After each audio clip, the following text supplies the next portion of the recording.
Hi YouTube, it's been a while. Remember me? What up lads and lasses, welcome to the ENQUIRIES with myself and my first ever guest. It's Frazer Mundy. Hello. That's the bit where I'm going to add the clapping noise. So yeah, this is a new segment on the channel where I'm going to sit down with my fellow content creators and good friends and talk all things parks, attractions, entertainments, everything in between. First guest, my good buddy Frazer. So sit back, relax and enjoy the first ever ENQUIRIES interview with myself and Frazer here on Flats and Tracks. Slouched ourselves properly. There we go. I thought it was a little bit shorter than usual. Hello. Hello. You've ruined the nice little background.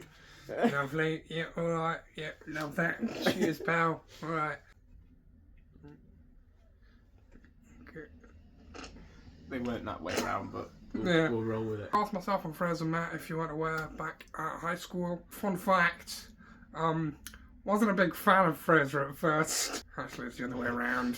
I don't know why, it was just one of those things. I was a new kid in school, and he was the musical theatre kid. He did all the shows and the productions and singing. I knew, oh, look at you, you're so talented. And me just being me, being very insecure, I was like, I do not like you, sir. Same. Same. Welcome back to YouTube. I just wanted to put that out there for some weird reason because that's how our friendship has blossomed. I'm going back to not liking you again.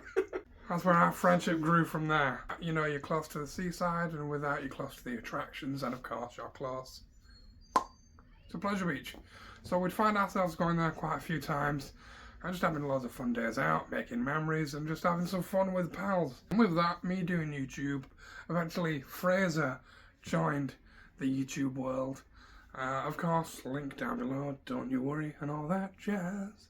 That was fantastic. So it's like you've practiced. It's like I got a degree in that.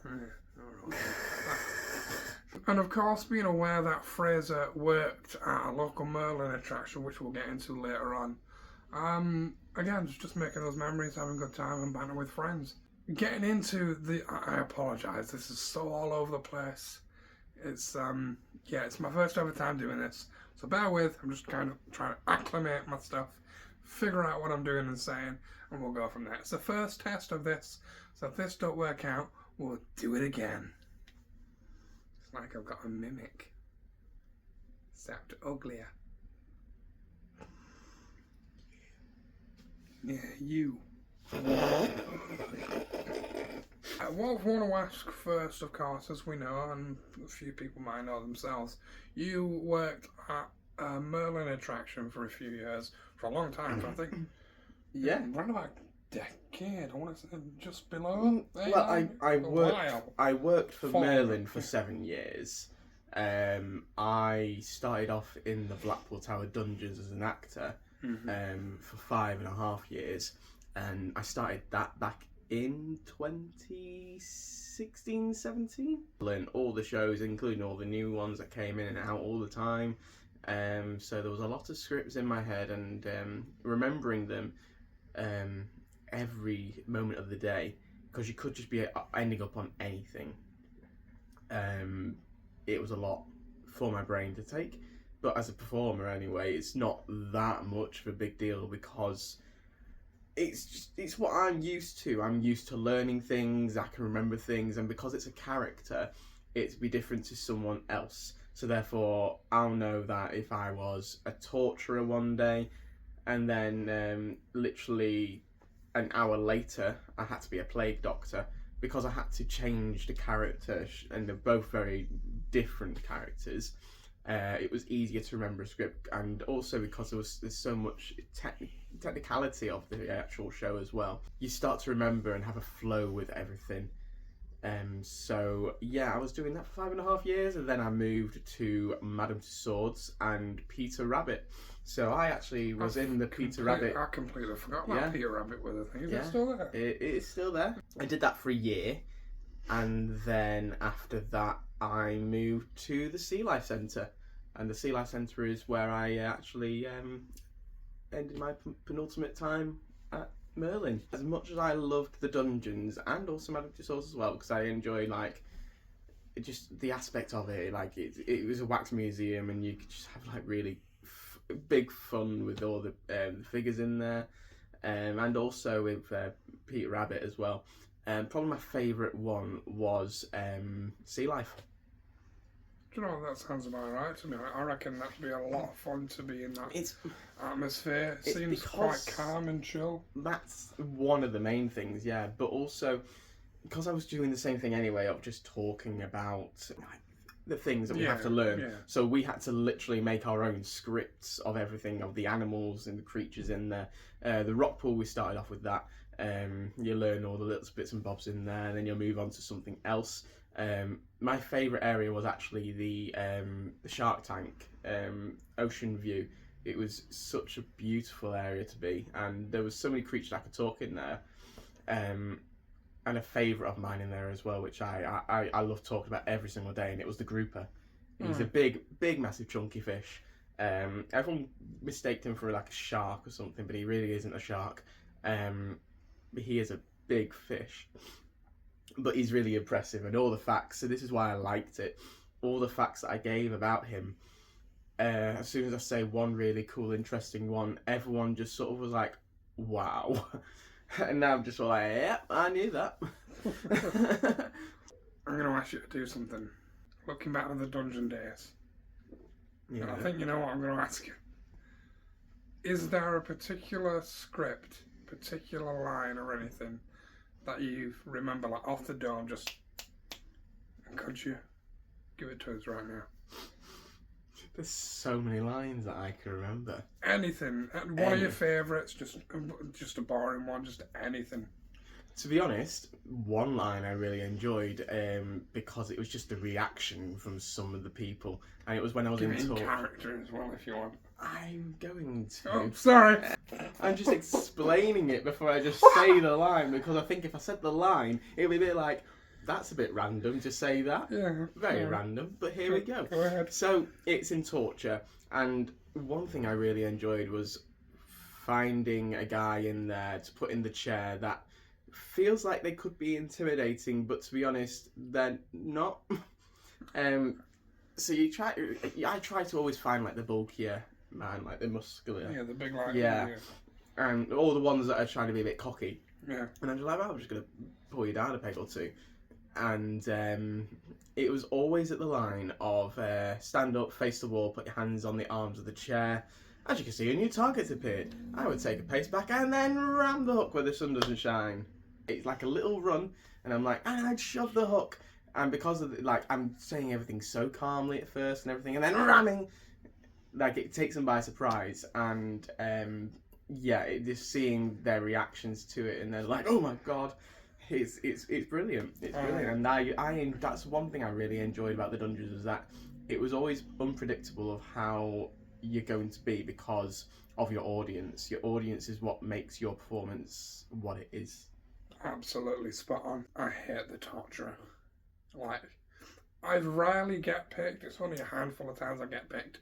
But it's always that anxiety of just purposefully, and I know you know this, just making sure you don't make eye contact, because you're like, don't come to me, don't come to me. Yeah, if you make and contact. I'm sure it's always the ones that don't look and like, don't look at me, don't come to me. I'm sure it's always those ones you always pick out anyway. Because you're like, yeah, I know you don't want me to, but I'm gonna. Because they're more fun. Because they're a bit sort of nervous, and the nervous ones are always going to be a great laugh, because you just know they're not going to enjoy what's going to happen, but also they know they're going to be humiliated, and they're like, well, we're just going to take pride in that. Come to the end of your time, I just want to discuss your choice for leaving, because to me, you would always talk about how much you loved Merlin, but of course, towards the end, you know, we had some discussions and there's some discrepancies and what have you. So I was just wondering if you'd like to talk about that and perhaps put them out there, and just explain why you chose to leave. It has nothing to do with the business. The business is a really, really good business to be a part of.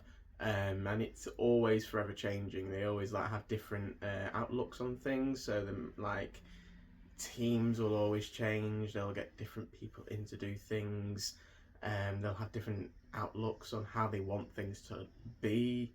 But for me, it was more as a 27-year-old living on that sort of wage, and it's only seasonal. So you'd live off a seasonal wage throughout the year, and then when it hits Christmas time or the winter period, you're hardly getting anything.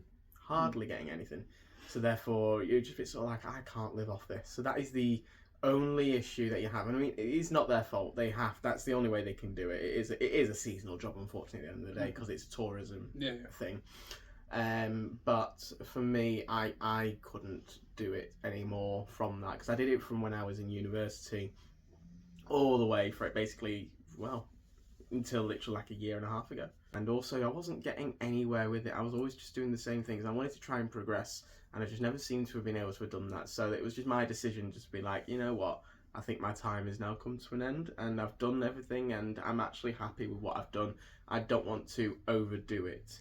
If I'd go back, I would, but it would be to go somewhere else, and probably not anything in Blackpool. Where would you go? I'd love to be on the entertainment team at Alton Towers, because they have great fun. And also to do the scare mazes there, to do all those sort of things. Like there's something that I would like to try out. Yeah, so, I reckon you'd be a fantastic scare actor. I mean, it's not scary, but it was when they did an event in Blackpool called the Squid Game Challenge Live, and they did it at the Winter Gardens in Blackpool. I was on the buses, so I was the one basically telling everyone all the rules and everything they need to listen to out for, how the games work, if you needed out of the game, because obviously clearly no one dies in the game because they can't kill real people off, but they worked it really well. It was really, really clever. It really, really was, and it was great fun. But people did find me scary because I literally did stand at the front of the bus. It was a double decker. I was on the top floor of the double decker.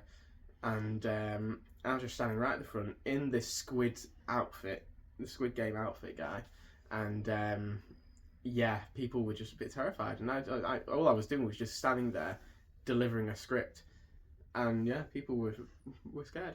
Now I want to get more into something that you find in your personal life that you have a niche and a love for, and that is of course what I mentioned at the beginning of the video: musical theatre. Performance. Talk us through that. Talk us through growing up through it and where you are now, and where that love came from, and just how you got into it. Well, it's just been a passion of mine throughout all my years of living. Really, it's since not birth, but when I was about 7 years old, and or 6, when I went to see Cats at the Winter Gardens in Blackpool. Yeah, I saw that, and I was just taken away. I was like, you know what, I kind of want to do that, and then decided that we were going to get the album for me, and I would literally recreate the whole show in my back room. I love that. Literally just all by myself, doing every single role, and I mean, obviously it wasn't perfect, but I was there just dancing around the back room, doing whatever I wanted to, and just singing all the songs. And from then on, it was kind of just stuck that that's something I'd like to do, to perform. And then from then on, I've just been like with college and then university. Like I say, got the degree in it, so I'm actually able to say that I have the skill. And then just doing all my amateur dramatics in the evenings as well recently. It's just been a lot of fun. It's just been great. It really has. Speaking of that, I've had the pleasure of seeing you in plenty of productions. Most recently, Evita, yeah. Evita. I've seen you in Shrek the Musical, Kinky Boots, and so on. Personal favourite of mine is Kinky Boots. What would you say would be your favourite production that you've been a part of, and potentially your least favourite? As much as I really enjoyed Kinky Boots, he was a great role to play with Charlie.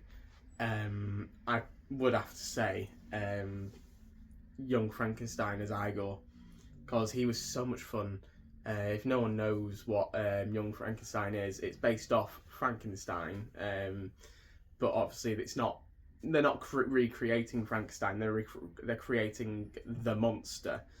But he's based off like Frankenstein. The main character is Dr. Frankenstein, the son of Dr. Frankenstein. Right. They go off to Transylvania to basically lay down his father's debts and everything, and sort it all, the house out and everything. Goes to Transylvania Station, meets up with Igor, and then the bond just goes throughout the show. And like he is the comical relief of the show. He's the one who's just literally like the jester. He's taken the mick every single time. We'll try to do anything to make anyone laugh, and which is what I did throughout the whole show. I tried to make all my fellow performers corpse. Yeah, that's something I really, really enjoyed. I know the lingo. I was lucky to actually be able to make some of them corpse. They did actually sort of laugh. They were like, "No, that was funny," and I was like, "Ah, but you shouldn't be laughing." You also said least favourite musical, didn't you? Yes, I did. I don't have one as of yet. As much, I mean, it's not a least favourite, but it was because I don't think there was much of me that I was. Well, it's a lie. I was in it quite a bit, but probably Evita because I mean, I loved the role of Magaldi. He was great fun, but it just wasn't me. It wasn't my sort of show. I wouldn't rush to do it again. What would you say your dream role is? Mm. Oh, I know you like that one. The MC from Cabaret. All right, okay. Like he's flamboyant, but he's not flamboyant. Basically, he has a flamboyantness about him, but actually, it's a creepy sort of way he does it because he's the comic relief of the show. It is a powerful show, and it is one of my favourites, and I would love to play the MC because I think he's just a cracking role. I know it's been a bit rambly, you know, it's been a bit spotty and iffy in places. I apologise. Hopefully this goes out and it's actually watchable. But again, this is just the first little thing that we're going to be doing. I promise it'll be a lot more professional and a lot more better in the future. So I just want to say thank you to everyone that's tuned in. Question number 1. What is your earliest Merlin memory? Earliest Merlin memory would be when I went to the London dungeons, actually, and this is when I was on a London trip with college, and we went in there because it was part of the deal that we had with the trip, and we went in there, but this is at the time where I was like, I do not like the idea of this, like actors coming towards me and everything. I was like, no, this ain't for me. It sounds really scary. I was a bit scared, but I actually came out being like, that was really good fun. And then obviously I became an actor for them. The irony. So yeah. Earliest theme park memory? It would be when, because it was the first time I ever went on a ride, and it was, well, my first ride was the big one. Not by choice, it was because we had to do something with, in high school actually. It was one of those work experience things that we had to do. And it was with the Gazette.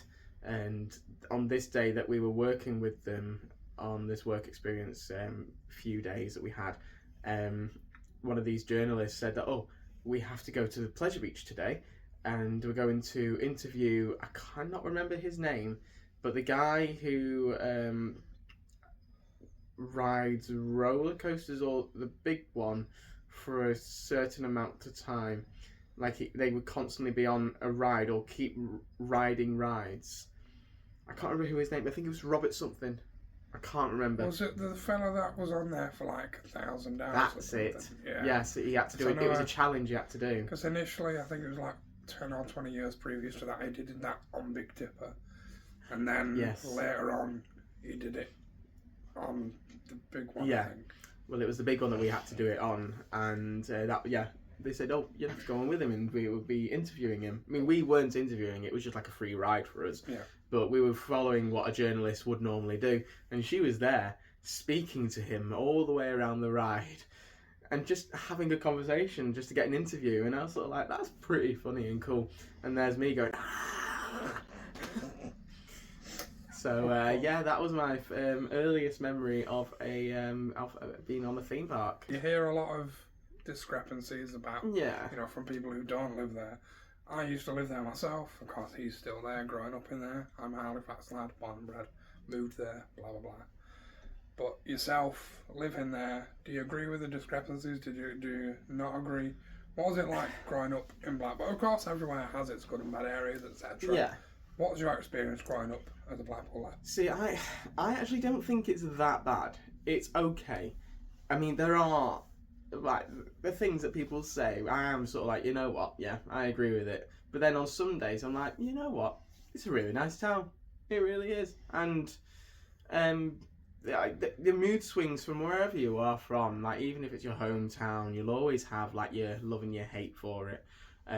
I think the moment I really loved Blackpool was when it was COVID, because everyone was not there, and it was like, this is bliss. This is so nice.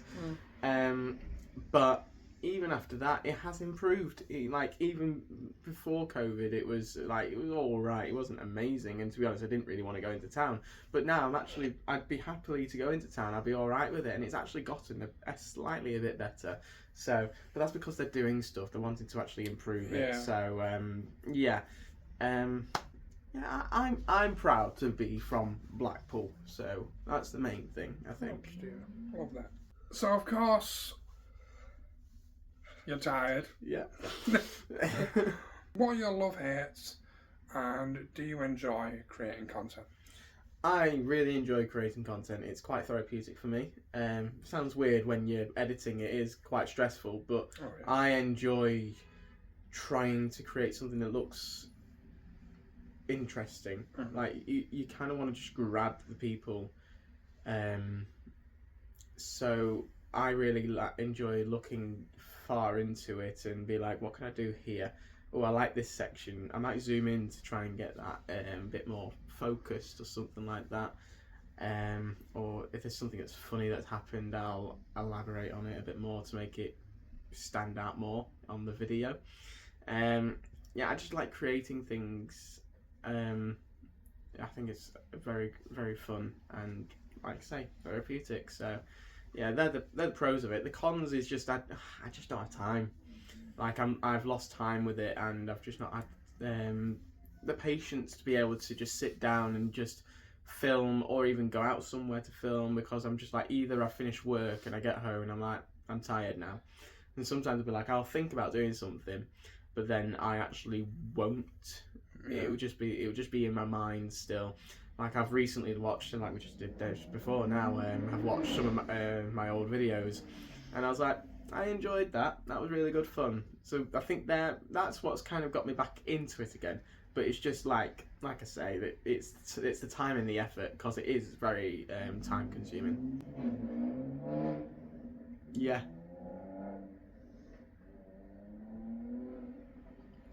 Break. Yeah. Big onion, swan cock. We get it. Swan cock. Yes. Big engine, swan cock. Yes. Big engine, swan cock. You are non-family friendly, I'm guessing. Because I'm guessing you are now. Who would you say is your favourite content creator? My favourite content creator. Or some of your favourites. You can name more than one. Sweet. So me, and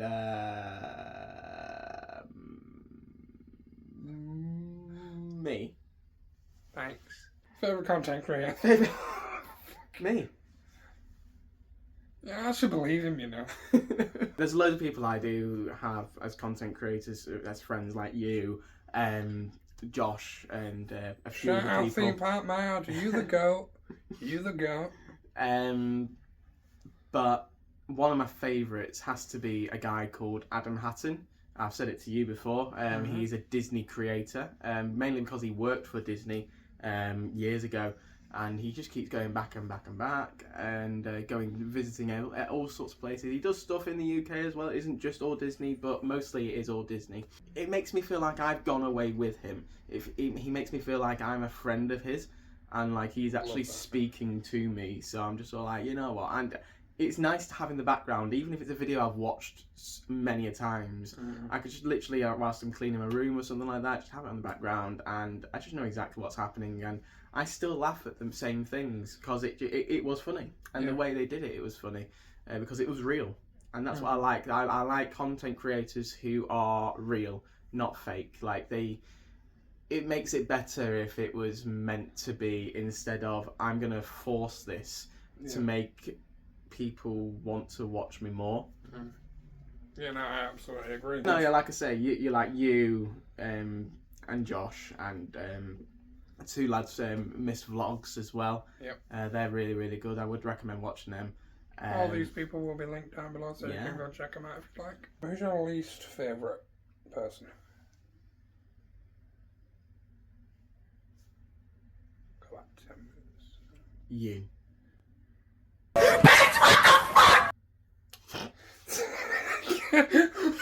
What's your favourite attraction, my friend? I've always said... Sorry. He's just assaulted you. I press charges. I really, really, really enjoy going to Alton Towers. That is one place that I really, really, really enjoy going to because it's out of town, it gets me out and about, and it's just a bit of escapism. Staying in. Yeah. My favourite attraction has to be Curse at Alton Manor. I was going to say the Legend at Alton Manor, but it's not. The Curse at Alton Manor. I don't know why.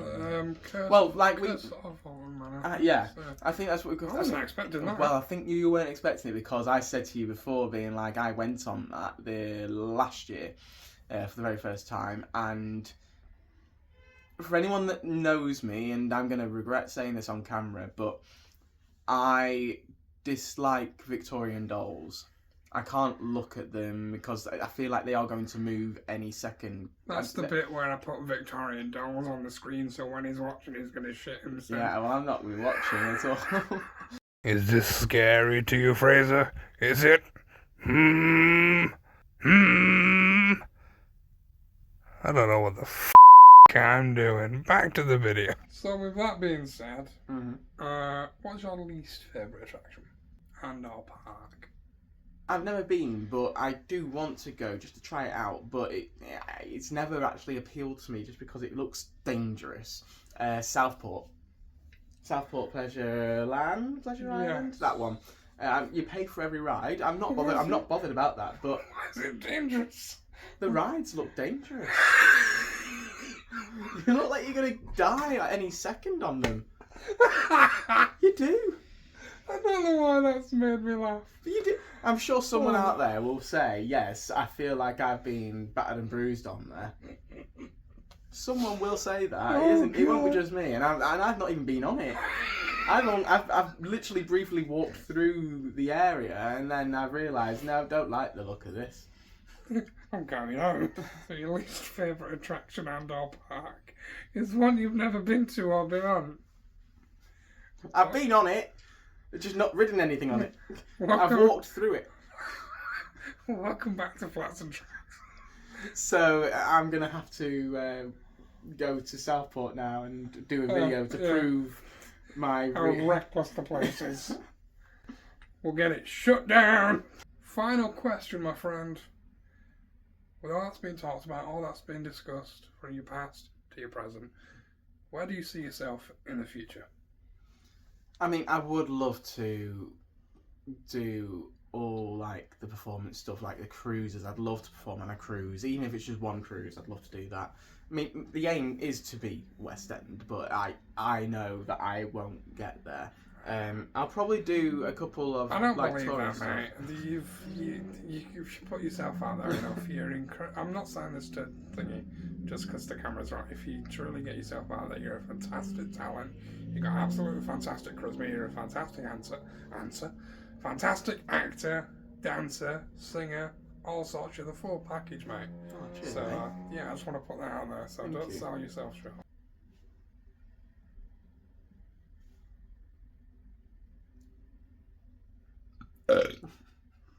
Thank you all so much for watching. I hope you enjoyed. If you want to see more of the ENQUIRIES interviews, please let me know down below. And with all that said and done, one last question. Who do you recommend comes on to the ENQUIRIES? Who do I recommend? Yeah. Big or small, be as crazy as you want or as humble as you want. Who would you want to see? I actually think you should get Josh on. That's Because they've really grown, and it's Absolutely. been so lovely That to is see. one thing I just want to say before we end. I'm so friggin' proud of that guy. I remember him walking up to me at Pleasure Beach like 5-6 years ago. This awkward, I was shy. there with you. It Oh was me and yeah, him. yeah. This awkward, shy little kid with his little sister with a buzz cut haircut, just like, oh, do you do YouTube? That's a terrible impression of him. Josh, I am so sorry. I'm sorry as well. But yeah, he's been killing it, man, and so much, appreciation, and thank you for all your support. And I'm buzzing for you, mate. You've been frigging killing it, and I'm so proud of you. No one deserves it more. Honestly, I'm not trying to blow smoke up your ass. I genuinely cannot think of someone other than me and you that deserves all that you've had within the past year. You've been killing it, so grats to you, my friend. Well done. Come on, the interview. Come on, Flats and Tracks. Come on, the podcast. Let's end this. Josh, the